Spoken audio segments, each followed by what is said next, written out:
Star Wars, potentially the biggest franchise in pop culture. A universe spanning across multiple planets and timelines, filled with some of our best heroes and our darkest villains. Though maybe none as menacing as the supreme commander of the Galactic Empire, Darth Vader. Originally a bright pupil under the Jedi Order, Anakin was regarded as the Chosen One. Born to be the strongest Jedi of all time, Anakin was conceived purely through the Force, otherwise known as the energy of all living things. After serving as a Jedi Knight in the Clone Wars, he was tempted by the dark side of the Force. Visions of losing the woman he loved drove him to a path of destruction. Already harboring a deep darkness within him, Anakin was tricked into killing all of the Jedi, his former comrades, not even sparing the younglings. But he would soon lose to his former teacher, Obi-Wan Kenobi. But Anakin didn't die. Instead, he was forged into Darth Vader and made to serve the new Galactic Empire as half man, half machine, filled with vengeance, grief, and rage. Darth Vader would crush anyone who would oppose the Galactic Empire, all while hunting down and brutally killing the last remnants of the Jedi Order. Armed with his lightsaber, a sword made up of hard light that can cut through almost anything, which Vader often uses alongside the Force, which grants him many abilities, but it's mostly used for telekinesis, able to launch his lightsaber, fleeing soldiers across planets, and even choke people in midair. Is this Sith Lord strong enough to beat the killers of Dead by Daylight? Let's find out.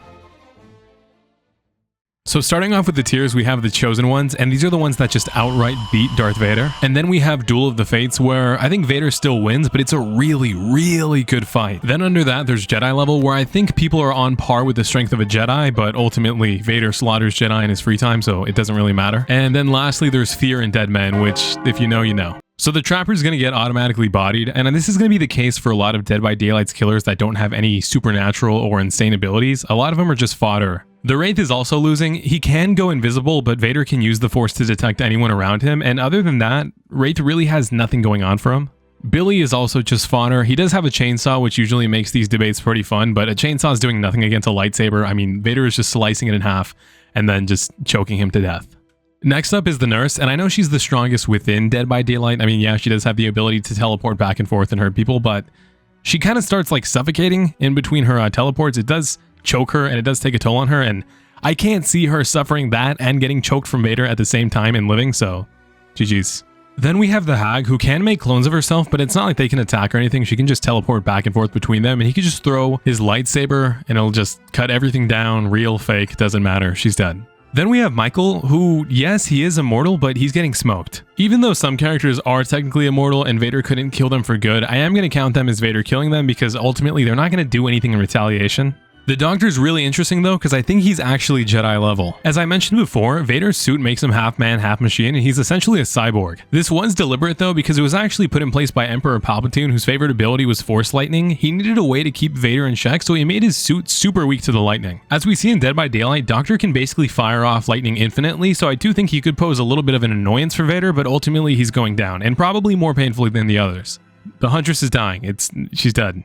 Bubba is also dead. As we mentioned with Billy, a chainsaw is not really going to do anything to a Sith Lord, so yeah. Freddy Krueger is actually the first one that I do think that would be able to kill Darth Vader. The reason being that the reason why Anakin turned to becoming Darth Vader in the first place and actually embraced the dark side was because he was having nightmares that gave him visions of losing his loved ones. We know as the audience that these visions were actually fake and put in place by Emperor Palpatine, but Anakin really believed them to be true because of his tremendous ego. What is Vader realistically gonna do when Freddy Krueger kills Padme right in front of him? I don't think any other killer on this list could break Vader quite like Freddy. Amanda is also dying, and good, I fucking hate the pig, sorry.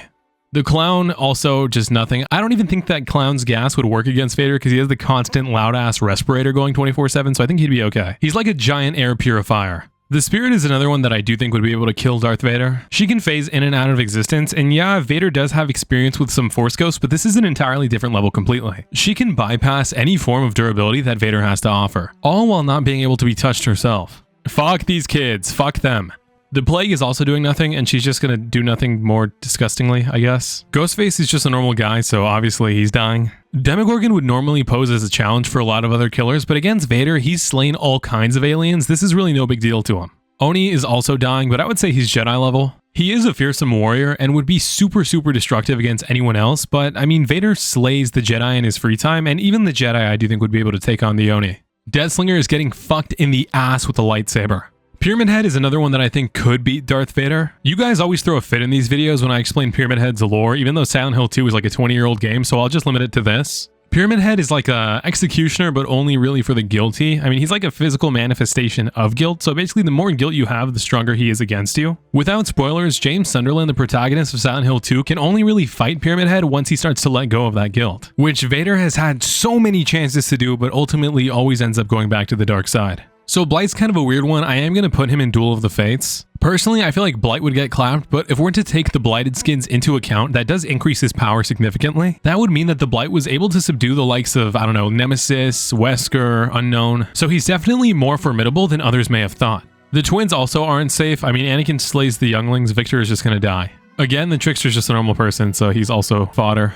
Nemesis I do think would be fun. I'd probably put him Jedi level still though. I don't think he's quite Duel of the Fates. Yes, he's a giant fucking monster, but I do think he's getting ate by like a Sarlacc. Vader is, I wouldn't say no diffing him, but it's probably not too much of a challenge for Vader. Pinhead is also one of the most bullshit characters in this game. He is just killing mostly anyone. He's a general from hell with a ton of abilities. He can teleport, he's extremely durable, and any attempt at hurting him would just get him off. He's without a doubt the freakiest character in Dead by Daylight. At least until they add me. Carmina's getting absolutely clapped, I'm sorry. Similar to the Spirit, I don't think Vader has anything that would be able to damage Sadako, and I'm pretty sure she could still just look at him and give him a heart attack. At least Padme wouldn't be the only one to die of a broken heart. I think Dredge would also be Duel of the Fates. Despite the fact that the Dredge is an Eldritch god, well, trying to keep this as spoiler-free as possible, in the Clone Wars we do see that Anakin Skywalker pre-Darth Vader was able to damage gods, and at the very least is on par with them. Let me know in the comments who you think would win between the Dredge and Darth Vader. Another good hypothetical would be between Darth Vader and Wesker, who I think would be Duel of the Fates. Yes, Wesker moves at light speed and could speed blitz most people he goes up against, but let's not forget that Anakin Skywalker was reacting to light speed at like 8 years old. They also had to put Wesker in a volcano to stop him from regenerating while he was dying, and I do think that a lightsaber might have the same cauterizing effect. The Knight I would also probably put at Jedi level, maybe above the Oni. He does have ghosts, which are, I guess, technically kind of similar to Sadako and Spirit, but they don't really think on their own. They follow the Knight's commands, and he's primarily physical. I don't think it would be too hard for Darth Vader to blitz the Knight, and after he kills the Knight, the ghost would most likely just disappear or not know what to do. The Skull Merchant is getting her fat fucking ass cheeks clapped. I think the Singularity would be a good one. I would put him in Duel of the Fates. He moves about as fast as Wesker, but unlike Wesker, I would actually say the Singularity is smarter because it's a super advanced AI. I think the Singularity would be much faster at picking up Vader's weak points like his respirator and try and target that immediately. I'm sorry for all the sci-fi fans that have thought about this, but the Xenomorph is complete fodder for Vader. Chucky is getting launched into the second sun on Tatooine. If this was like, I don't know, a month ago, I would have glazed the Unknown and said he was higher, but I'm going to put him Jedi level. We really all thought that the Unknown was some kind of god, only for him to get bodied by the knockoff Jason. Because side tangent, I really don't think that Jason Universe Jason is as strong as the Prime Jason. And spoiler alert, Jason actually ranks lower on this list, so yeah, the Unknown kind of got hoed. Vecna continues his sweep. No one ever beats him in these videos.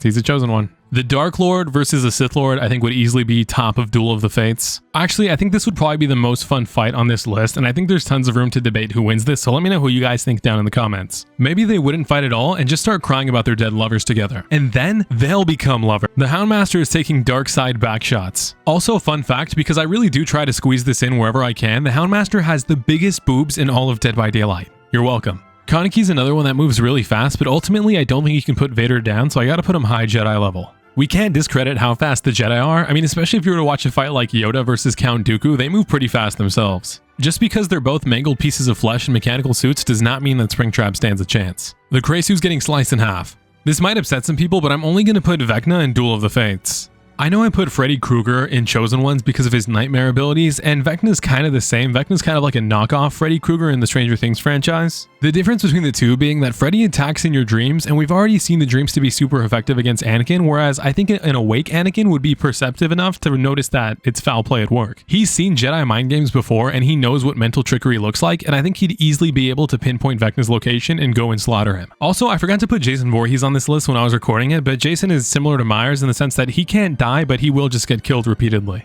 This is the final list, and let me know what you guys thought down in the comments and what you would personally change. I know a lot of people think that Darth Vader doesn't fit in DBD, but really he does because he has a lot more emotions than some of the other characters we have in game. I mean, I'd wager Darth Vader has much more of a spot reserved than, say, the Trickster or the Skull Merchant. I hope you guys enjoyed the video, and let me know what else you guys want to see next, or who else you would like to see in a video like this. Have a nice day, and be sure to subscribe because I am trying to hit 100K, so thank you. Goodbye.